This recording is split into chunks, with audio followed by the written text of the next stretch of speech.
അനിലക്കരോട് എനിക്ക് പറയണം, നമ്മളിപ്പോൾ ഈ ഇടതുപക്ഷത്തിലുള്ള ആളുകൾ ഉന്നയിക്കുന്നതും UDF ഉന്നയിക്കുന്നതും രാഹുൽ ഗാന്ധി ഉന്നയിക്കുന്ന ഒരു കാര്യങ്ങളാണ്. അതിനിടയിൽ ഒരു കുത്ത് LDFനോട് കുത്തിക്കളയാം എന്ന് പറയുന്ന രീതിയിലുള്ള ഒരു സങ്കുചിത മനോഭാവം, രാഷ്ട്രീയ മനോഭാവമല്ല ഈ വിഷയത്തിൽ നമുക്കൊക്കെ ഉണ്ടാവേണ്ടത്.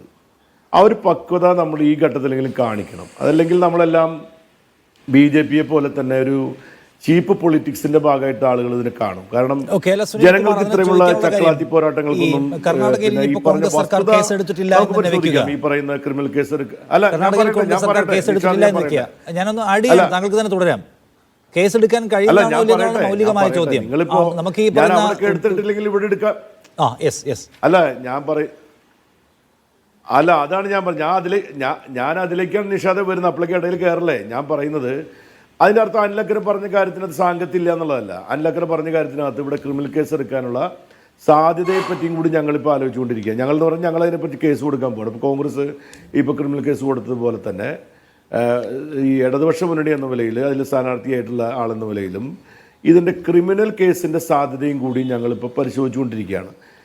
പോലീസിൽ കേസ് കൊടുക്കുക എന്നുള്ളത് മാത്രമല്ല, കോടതിയെ സമീപിക്കുക എന്നുള്ള രീതിയിലുള്ള കാര്യം. ഇത് 3 തരത്തിലാണ് നമുക്കിത് ഫൈറ്റ് ചെയ്യാൻ കഴിയും. ഒന്ന് രാഷ്ട്രീയമായ BJPയും അവരുടെ സംവിധാനങ്ങളും ചെയ്യുന്ന ഭരണഘടനാ സ്ഥാപനങ്ങളെ മാനിപ്പുലേറ്റ് ചെയ്യുന്നതിനെതിരായിട്ട് രാഷ്ട്രീയ പോരാട്ടം, അതേസമയം നിയമപരമായ പോരാട്ടം.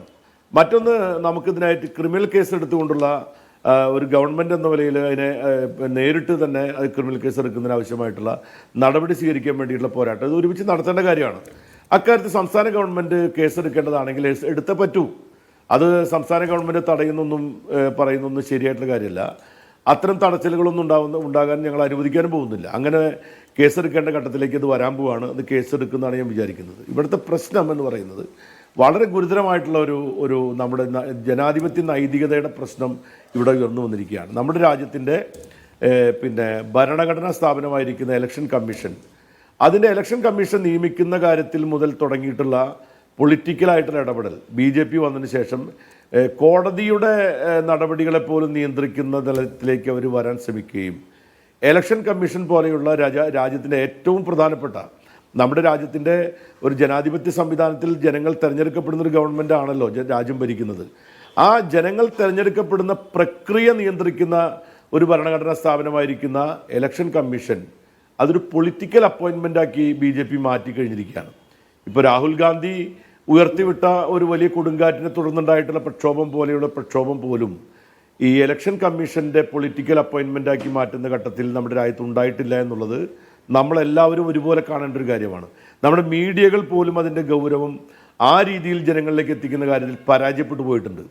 അപ്പോൾ അങ്ങനെ നിൽക്കുമ്പോഴാണ് ഇലക്ഷൻ കമ്മീഷൻ്റെ ആ പൊളിറ്റിക്കൽ അപ്പോയിൻമെൻറ്റിൻ്റെ പ്രത്യാഘാതങ്ങൾ നമ്മൾ ഓരോ ഘട്ടങ്ങളിലും ഓരോ തെരഞ്ഞെടുപ്പുകളിലും ഘട്ടം ഘട്ടമായി നമ്മൾ നേരിട്ടുകൊണ്ടിരിക്കുകയാണ്. ഇത് സംബന്ധിച്ച് ഈ കാര്യത്തിൽ മാത്രമല്ല, ഇപ്പോൾ രാഹുൽ ഗാന്ധി തന്നെ ഒരു ഘട്ടത്തിൽ പറഞ്ഞൊരു കാര്യം, നമ്മുടെ EVM മെഷീനെ പറ്റി പോലുമുള്ള സംശയങ്ങൾ അദ്ദേഹം പ്രകടിപ്പിക്കുകയുണ്ടായി. രാജ്യവ്യാപകമായി പ്രതിപക്ഷ പാർട്ടികൾ തന്നെ EVM മെഷീനെ പറ്റി സംശയിച്ചുകൊണ്ടിരിക്കുകയാണ്.